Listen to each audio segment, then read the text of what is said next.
يا ولد. السلام عليكم ورحمة الله، أسعد الله مساءكم. نبدأ بالثناء على مولانا وربنا لا إله إلا هو. في الحديث كان حذيفة بن اليمان يصلي نافلة. حذيفة بن اليمان من أهم الصحابة، هناك كثير من الحديث اللي رواها، فهو مصدر مهم للحديث عندنا. كان حذيفة بن اليمان يصلي نافلة، فسمع قائلا يقول من ورائه: اللهم لك الحمد كله ولك الملك كله بيدك الخير كله وإليك يرجع الأمر كله علانيته وسره، فأهل أنت أن تحمد إنك على كل شيء قدير. اللهم اغفر لي جميع ما مضى من ذنوبي واعصمني فيما بقى من عمري، آمين. وارزقني عملا صالحا يرضيك عني. So this is the dua that he heard while he's praying the 2 ruk'ah sunnah. Now he's in the middle of the prayer and he hears it. So he heard Allahumma laka alhamdu kullu, we understand that. Wa laka al-mulku kullu, and you have the entire dominion and kingdom. Biyadika al-khayru kullu, in your hand is all the khayr, the goodness. Wa ilayka yarja'u al-amru kullu, and to you, back to you, the whole matter goes back to you for decision making. Which is the whole matter? What's clear and what's in the heart. Alaniyatuhu wa sirru, or what's kept as secret between people. All of it comes back to you for decision making. فَأَهْلٌ أَنْتَ أَن تُحْمَدَ إِنَّكَ عَلَى كُلِّ شَيْءٍ قَدِيرٌ. Verily, you are worthy of being praised, for you are over everything omnipotent, qadir, capable and able. Allahumma اغفر لي جميع ما مضى من ذنوبي. O Lord, forgive me for all my past sins. وَعْصِمْنِي فِيمَا بَقَى مِنْ عُمْرِي, and make me stay away and protected from doing sins till the end of my life. وَارْزُقْنِي عَمَلًا صَالِحًا يُرْضِيكَ عَنِّي, and give me the rizq of, you look at this rizq, you usually want to think of rizq along the line, give me money, give me bounty. The rizq, we're always thinking of it, material stuff, material gain, usually money. وَارْزُقْنِي عَمَلًا صَالِحًا, that's not what he's asking here. Give me the rizq of a very sincere deed, good deed. يُرْضِيكَ عَنِّي, that makes you have rida over me. قال, he said, Hudayfa bin al-Yaman, he said, فَلَمَّا سَلَّمْتُ, said Salaam alaikum, Salaam alaikum, he looked back, saw no one. التفت فلم أجد أحدا فأخبر النبي فقال صلى الله عليه وسلم صلوا عليه اللهم صل وسلم وبارك عليه فذاك ملك أرسله الله إليك يعلمك الحمد. هذا دعاء عظيم. I think we all should learn it. I'm embarrassed that I know it very well, but I don't memorize it very well. Subhanallah. So we were talking about the subject of Rida, and I thought we can go deeper into it, but this time bring some more of the sciences associated with what happens when we do not and when we fail to have Riza, to have contentment, to have happiness with the decree of Allah the Divine. What ends up happening? So I want to highlight that and maybe take the next 45, whatever time we have, minutes, just diving into that and studying that, because, mashallah, the Prophet sallallahu alaihi wasallam said, "Al-hikmatu dallatul mu'min." Wisdom is the lost prey of the mu'min. He's always looking for it. So wherever we can find wisdom and something that would help us, we should embark on it. So we, just to summarize, I'm gonna keep on summarizing this for you because I really wanna force me and you to start thinking along these lines. Okay, do I have rida on Allah or I don't? And if it's rida is very important because it's the higher level of iman above sabr, above patience. Patience is the first level. Second level is rida. If it's a higher level of iman, do I have to get to that level or not to make it to heaven and not make it to hellfire? This is the end game. This is what we're doing here on this planet. We're not wasting time. We're not coming for coffee and drinks. We're not sending it to the park, as Allah keeps reminding us. Alif Lam Mim, أحسب الناس أن يتركوا أن يقولوا آمنا وهم لا يفتنون. Alif Lam Mim, do people think we'll let them be happy to say we have believed and we do not test them? Verily we have tested the ones before, so Allah would know who's truthful and Allah would know who's lying. فَلَيَعْلَمَنَّ اللَّهُ الَّذِينَ صَدَقُوا وَالْعِلْمَ الْكَثِيرِ. Truthful about what? Truthful about you saying, I'm a mu'min. So when am I a mu'min? When I'm above Muslim. When am I Muslim? When I surrender my will to Allah. When am I mu'min? When the fruit of that surrender embarks on me. And what is the fruit of that surrender? The fruit is that I'm happy with Allah's decree. Ya Allah, whatever you bring my way, I'm fine. I'm your slave. I belong to you. I'm your property. We just get us an hour. We have to remind each other. And I realize, like, for me, I have to remind myself every day, I'm the property of Allah. Whatever Allah wants for me to do today, He'll make it easy. Whatever He doesn't want to make me for me today, even if it was very important to me, He'll make it very difficult or He'll make it impossible. Then I'm not end up doing it. And I should be happy both ways because I'm His property. And His property, a property that He created with love, because we established in the last sessions that none of us need to be here. As I always say, the sun will rise without us. Sun will set without us. The oxygen level will stay at 20.95 in the atmospheric level. Over the last 500 million years, it's been at that level, 20.95. Did anybody know that? Why?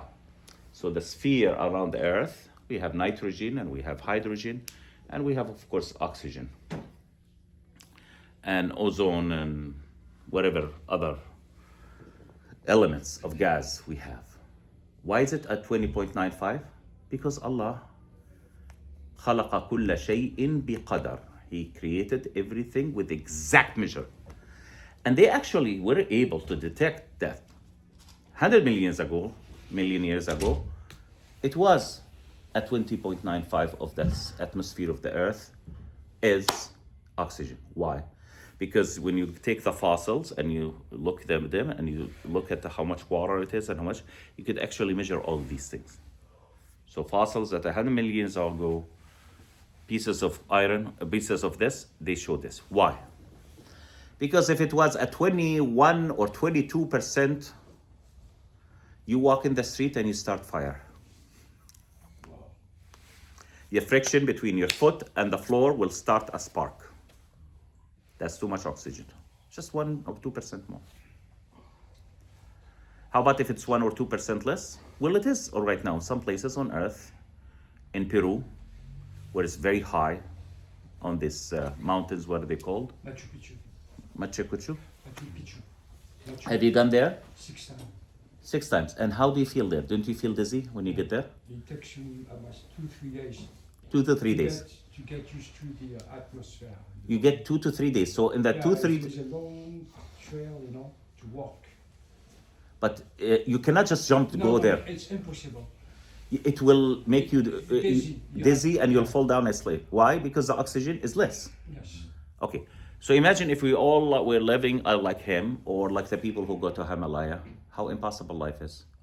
We cannot produce anything. Maximum you'll work is an hour and a half a day, and then you're very tired, you need to lay down and sleep, and for the rest of the day, خلاص, you're done. You actually takes you time for your lungs and your brain to understand here is a different place. We're gonna have to adapt to this, and you start adapting. Allah made it very easy, 20.95%. By the way, if you go there, more likely it's probably 20% or 19% the percentage of oxygen in a very high elevation. So it's not a whole lot. Okay, we went far away. He created everything biqadar, and he loved us to the point where he made the necessary things for our survival. These necessary things for our survival, he made them very at the same level that are make it comfortable living for us. Subhanallah.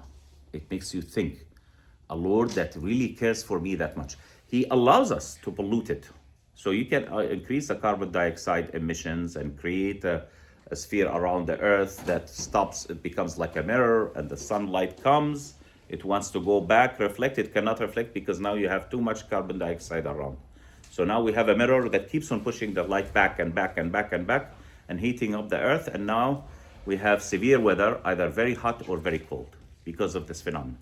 He allows for the misplacing of this, but he does not allow for the basic requirements for you to have a normal breath or a normal water. معلش. I lose focus like this. Do it before the lecture, Allah يسعدك.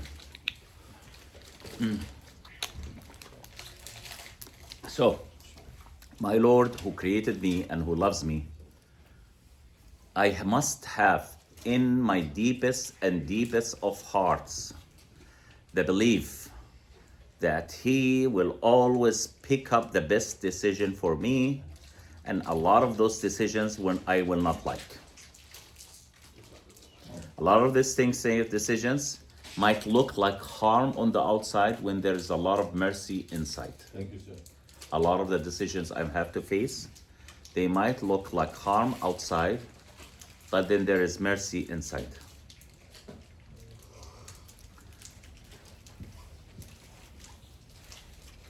If I have that yaqeen, if I have that tuma'nina,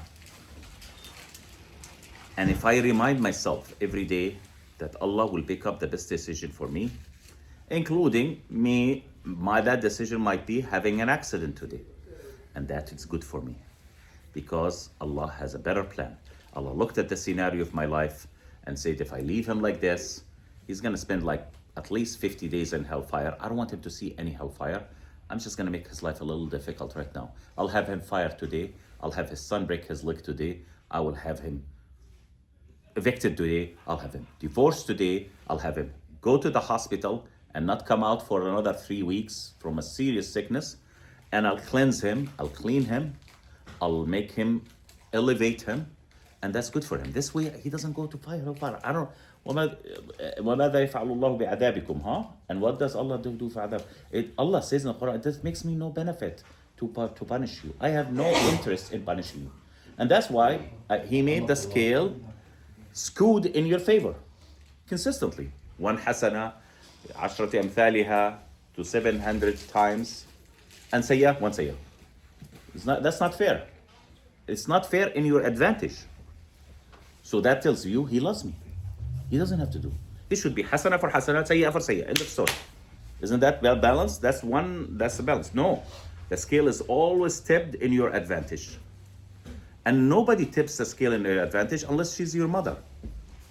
Right? She loves you so much. She wants you to be the best kid, the most beautiful kid, the one with the best shoes, and the one with the best sandwich, with the best meat in it. Only your mother wants to do that. Allah is doing it much more than your mother.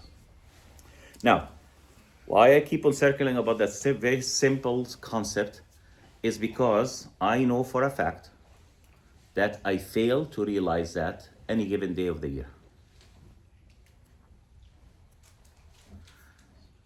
and I fail to believe in that. And I find it in myself that if I believe in all of this, why am I angry? Or if I believe in all of this, why am I anxious? Or if I believe in all of this, and now we explained it, why am I upset, angry, anxious? Worst, if I believe in all of this, why am I afraid? How many of us are afraid in any given day about losing their job, or losing their house, or losing their husband, or losing their wife, or losing whatever it is? We're living in a constant state of fear. But ya akhi, don't we have the result of faith? So we have Islam, then we have Iman, and Iman dictates, it's a must, it's the fruit of Islam, that I surrender myself to you, Ya Allah, I am your property, I'm nothing more than your property.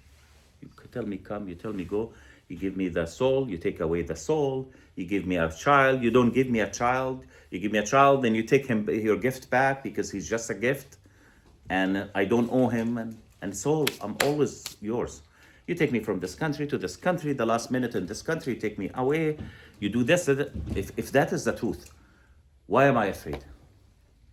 Why am I so worried about going out, not coming back, or lots of us, lots of immigrants worried, oh, I'm not gonna get the visa, I'm not gonna get the visa. I'm gonna get the green card, I'm not gonna get the green card. I'm not gonna get citizenship. When am I gonna get citizenship? And this anxious state. If I actually believe, fully believe in what I've just said, why am I exhibiting all these signs that according to the ayah, فَلَيَعْلَمَنَّ اللَّهُ الَّذِينَ صَدَقُوا وَلَيَعْلَمَنَّ الْكَاذِبِينَ? So Allah will know who is truthful in his faith and who is lying about saying whatever he's saying.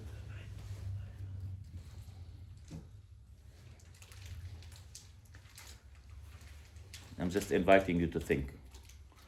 Is what I'm saying relevant to your life? Do you have moments of fear, moments of anger? I'm telling you how many moments of fear and anger, you have it every day. A whole day, what are you talking? Just moments. The whole day. Anxious society. We are in the country of anxiousness. That's why the number one medicine, I always say, in the United States, right now probably we're in the 70th year, because 20 years ago I was saying it, and I was 50 years, so now it's 70 years. Always it's anxiety. It's before blood pressure and before diabetes. Anxiety, depression, blood pressure, diabetes. Okay. So I was just wanted to see from a biological, from psychological things, say, look at this, because I really want to spend endless time on this subject because it's really the core of faith. And if we keep on saying we're faithful, then we shouldn't be afraid. We should all of us be like the people of Gaza, quite frankly. How come they have that faith? How come they have that tawakkul? Where do they get it? Why aren't they anxious? I had a recording of this lady. She said, I'm the son of the president of the Islamic University of Gaza. I'm the daughter of him.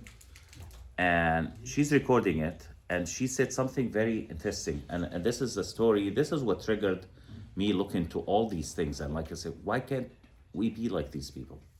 Why are they superhuman and we're not superhuman? What made them superhuman is their super faith.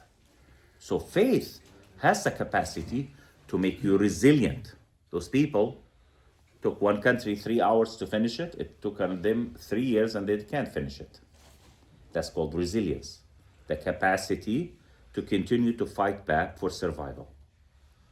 How come they have it? All right? Because they have reached.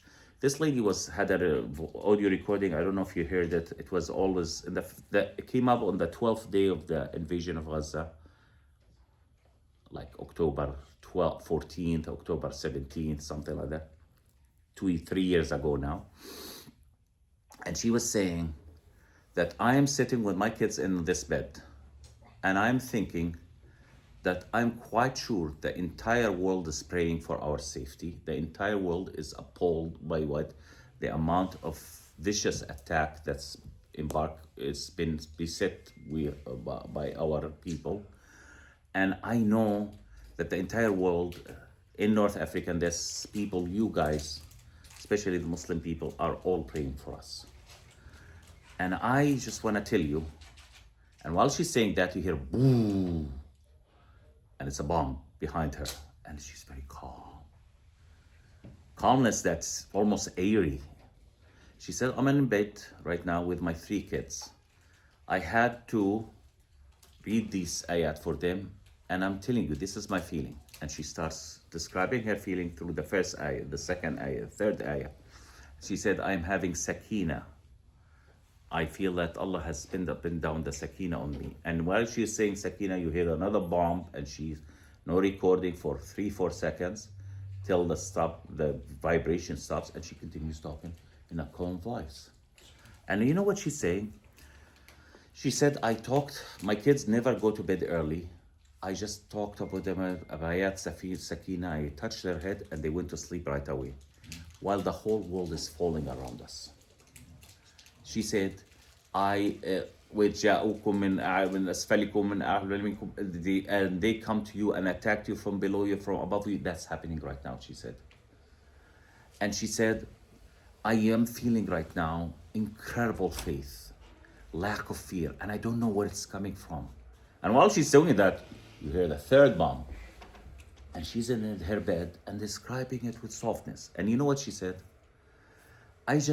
This whole message is a very long message. She reads all ayat from Quran, from all the surah Quran, which tells me she's a hafiz.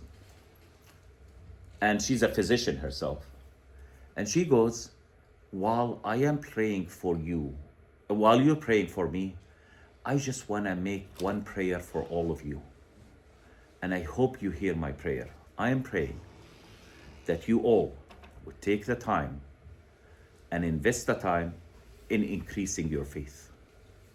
Because if one day in your life you end up with a storm or with bombs falling on you and you lose everything,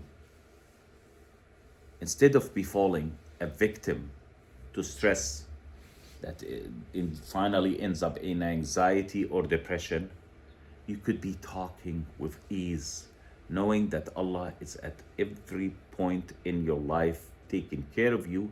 He will provide, and if He wills that you might die that day, then let it be, and we should be happy with that. I pray for you, she's saying in that recording, that you worked on your faith to the point where you can handle this amount of stress without going crazy. You can handle this, what we're handling now. I pray, Ya Allah, just for everybody who prayed for Gaza. I pray for you guys back, that Allah gives you the time and the focus to improve your level of faith so you can handle whatever Allah brings your way.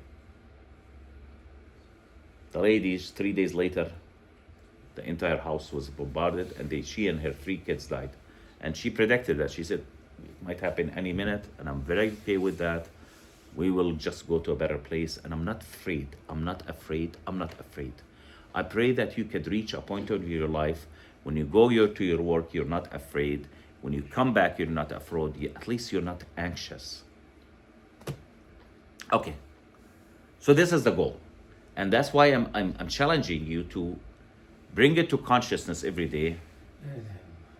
That today I'm gonna show Allah my best version of me, the version that really believes in Him and happy with whatever He brings my way, and I will take it with satisfaction, and I will not complain. And I will not tell everybody in the street, this is what happened with me. And spend 25 minutes dwelling over the stressful situation you came from, or the oppression you suffered, or whatever it is. No, I'm going to show to the whole world, and especially to Allah, that I am a faithful person and I'm happy with whatever He throws on my head. That, I think, I challenge all of us to think along these lines and wake up in the morning.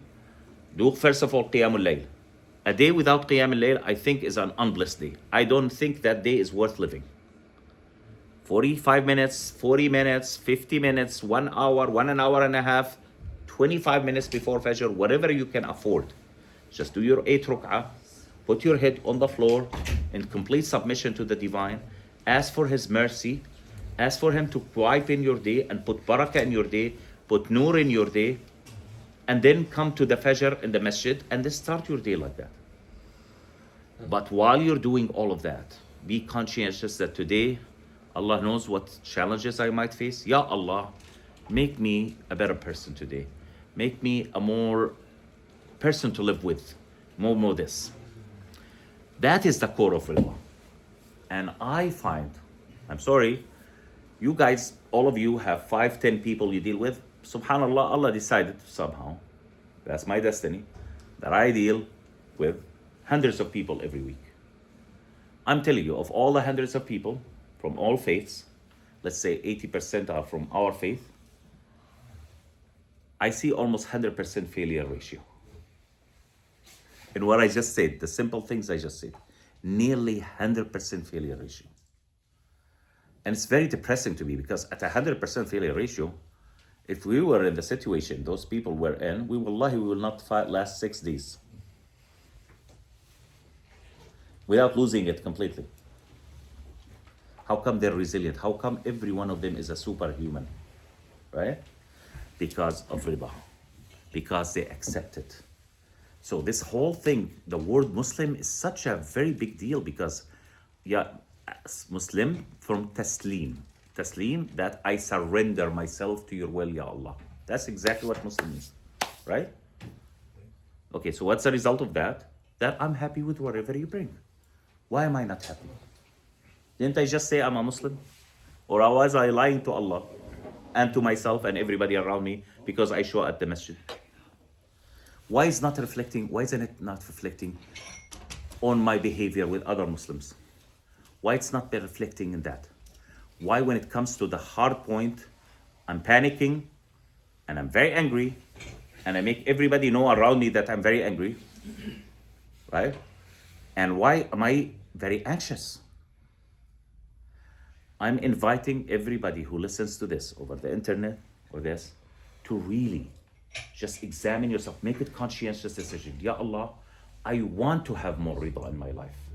I want to be a better Muslim and mu'min. And besides me learning the do's and don'ts of Islam, that I want to focus seriously about being a better mu'min, a better version of me. All right. Now, here's what I wanted to discuss with you today, which has taken me a little bit of that much, this to bring it to this level. SubhanAllah. Now we're gonna do ikram. There's no ikram in dars, by the way. They're pushing me. Nah, there's no ikram in dars. This is They push me too much. your own bid'ah. They push me. They say no. Okay. The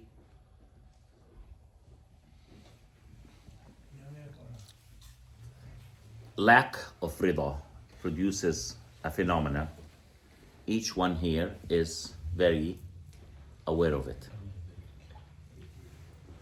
And each one of us has experienced it. And that phenomena, the people here, they call it stress. Stress. الضغط النفسي. What is it in Farsi? Stress. Nobody knows any Farsi anymore. Love. Huh? Hashmish? Tashwish. Oh. That's a different meaning in Arabic. Tashwish in Arabic. No, that's that has a different meaning in Arabic. No, but that's not in Arabic. That's a different meaning. Okay, but at least it's called tashwish, right? Stress. All right. Yesterday, I had our case manager in Modesto call me crying. She's Afghan because she went to this people. She goes to their house every day, and she said the whole neighborhood is actually crying over the scene because the daughter called the police, the 911, on her mother. This just happened yesterday, exactly yesterday. And why? Friday at 3 p.m. after prayer. Because the mother has lost her mind over the kids. And how did she lose her mind? Over many years of stress to the point where it is. But the problem is that she becomes very aggressive. So my case manager said, why did you call 911? Why didn't you call 811? 811 is for people who are suicidal or could be danger to themselves or others. You don't, because 911 immediately dispatches the police. So what did the police come? The police came and took the mother like this in front of all the neighbors. This is just yesterday. The core of it is this phenomena of stress. The stress that drives you to the point where you lose it. You lose it, right? So it's not a joke. This is happening in our Muslim community. And personally, I took many people to the hospitals over this issue, right? But I didn't go call the police. I talked to them and I said, it's better that we go. Let's just take care of you. We cannot take care of you, let's do it. Take care. So what I'm talking about, lack of rida is detrimental to your health and the health of people around you. So do we want to have rida or no?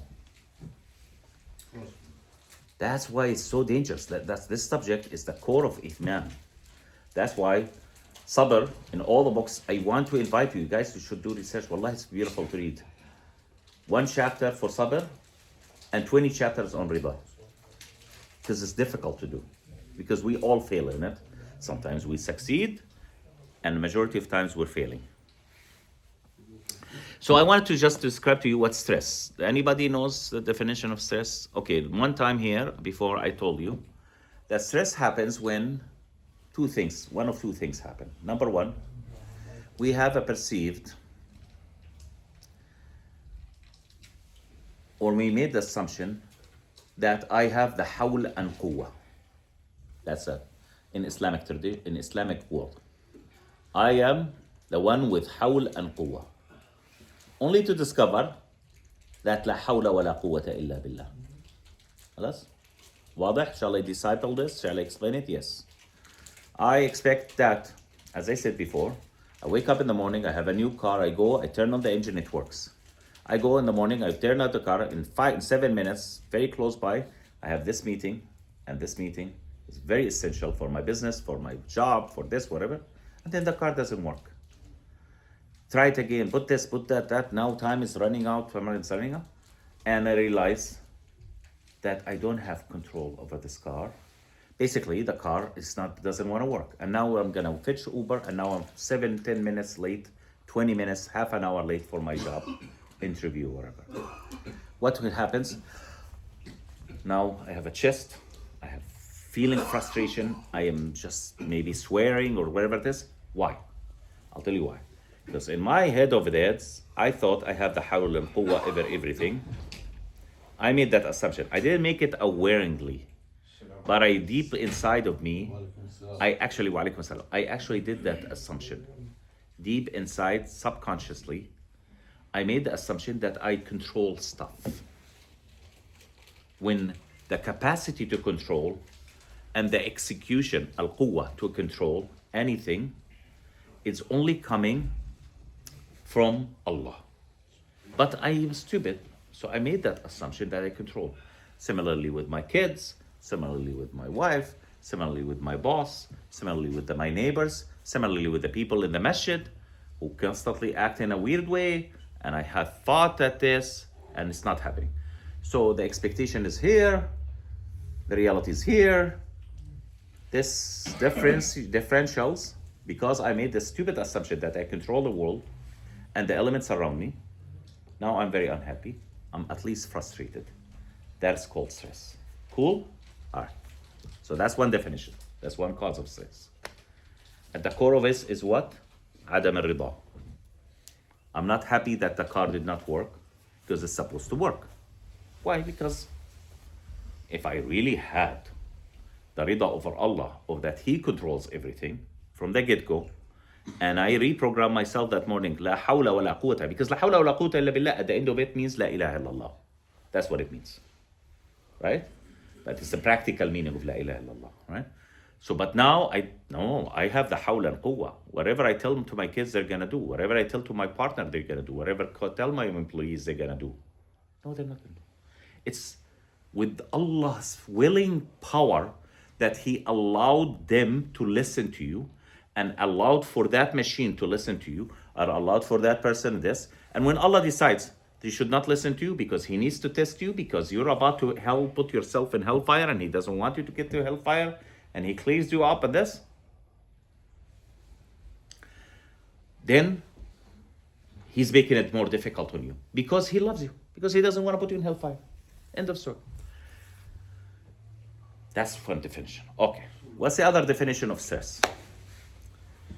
The other definition of stress is that I perceive danger.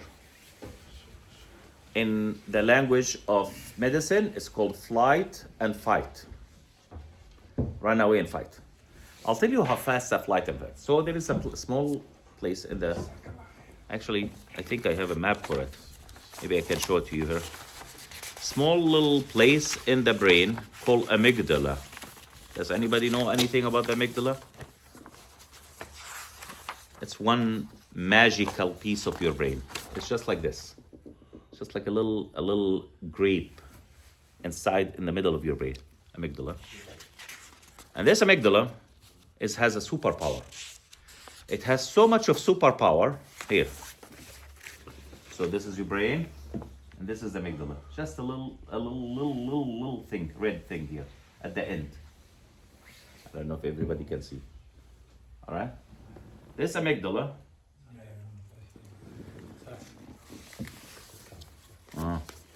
Here we go.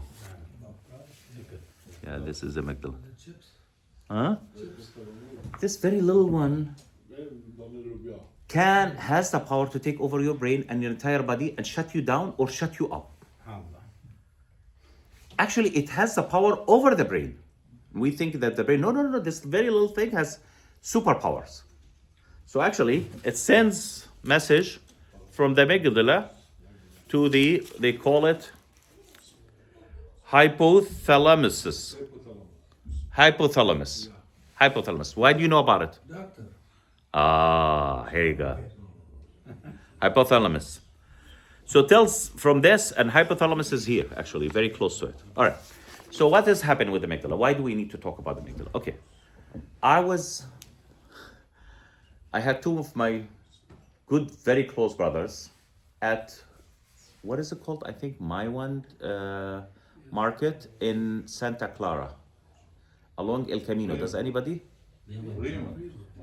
No, Maiwan. No, it's in Santa Clara. Not Maiwan, this one. There's another one. Oh, okay.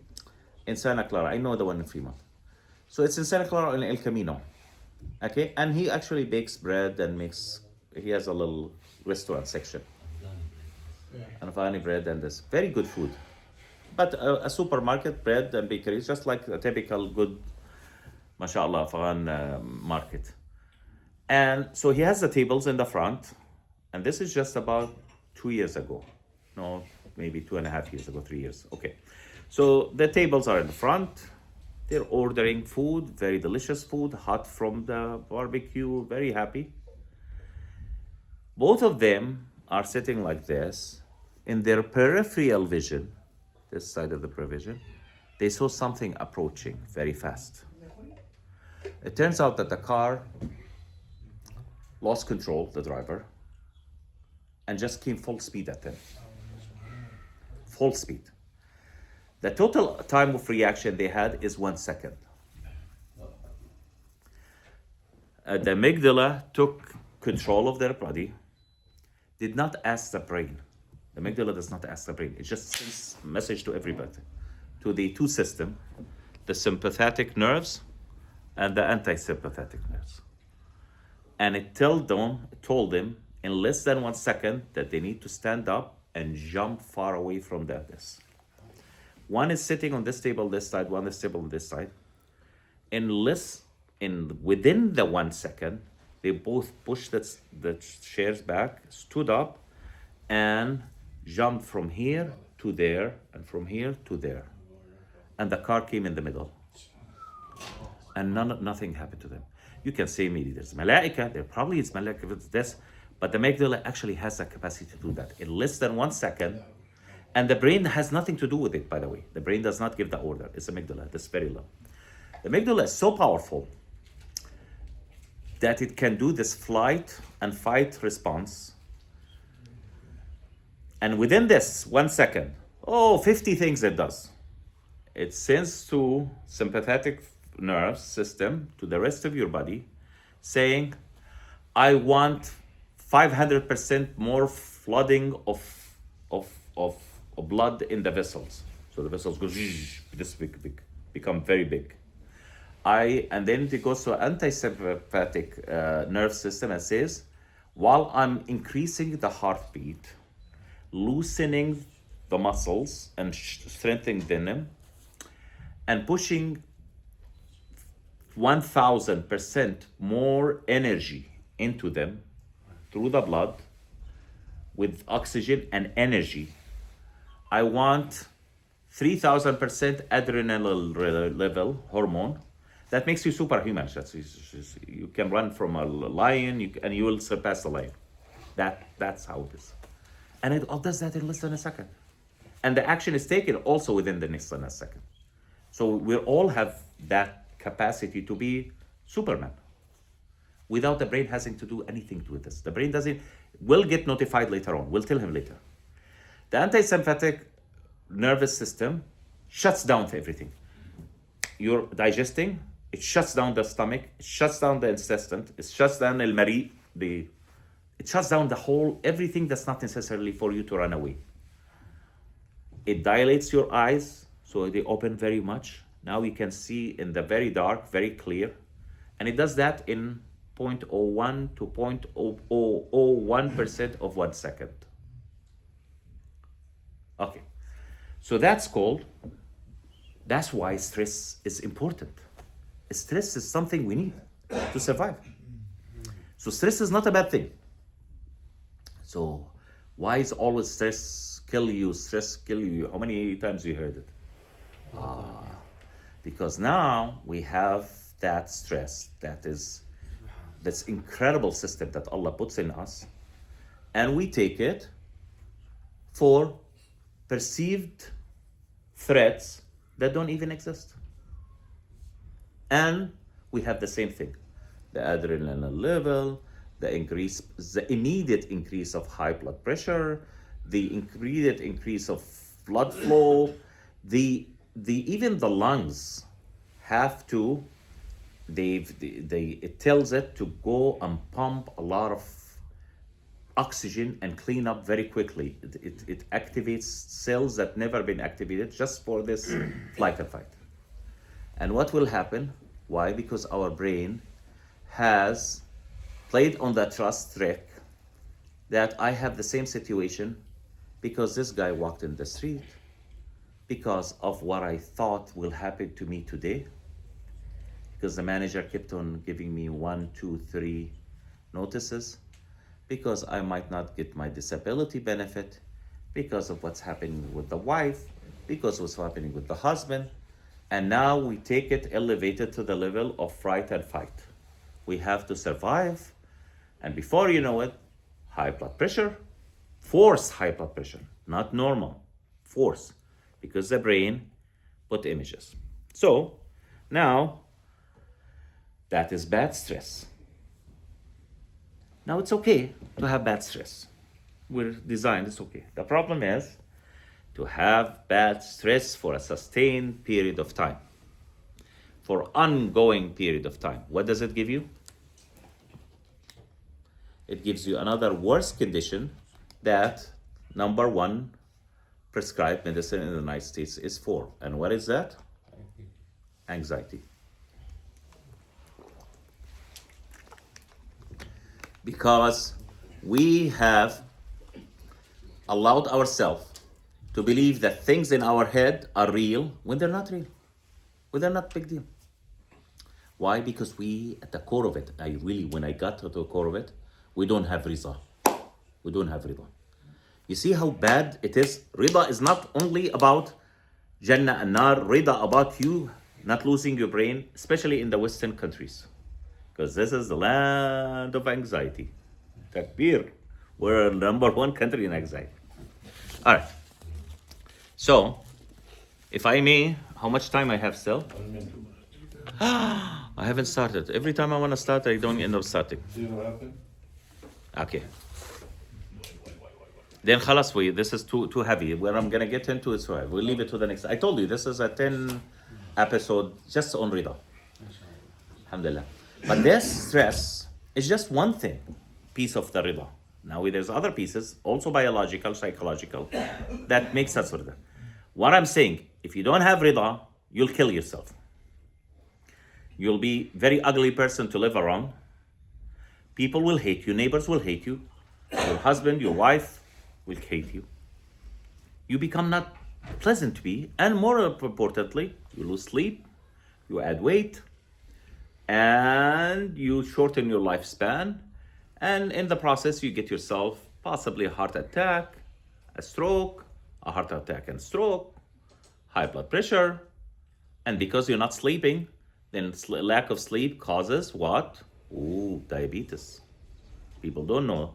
The number one reason for diabetes is lack of sleep. You think it's lots of sugar. No. So sleep is important. What disrupts sleep is this hyperactivity, sustained hyperactivity and fear that's called anxiety. أقول قولي هذا واستغفر الله لي ولكم فاستغفروه يا أولي الألباب. اللهم صل على محمد وعلى آل محمد. والعصر إن الإنسان لفي خسر الذين آمنوا وعملوا الصالحات تواصوا بالحق وتواصوا بالصبر.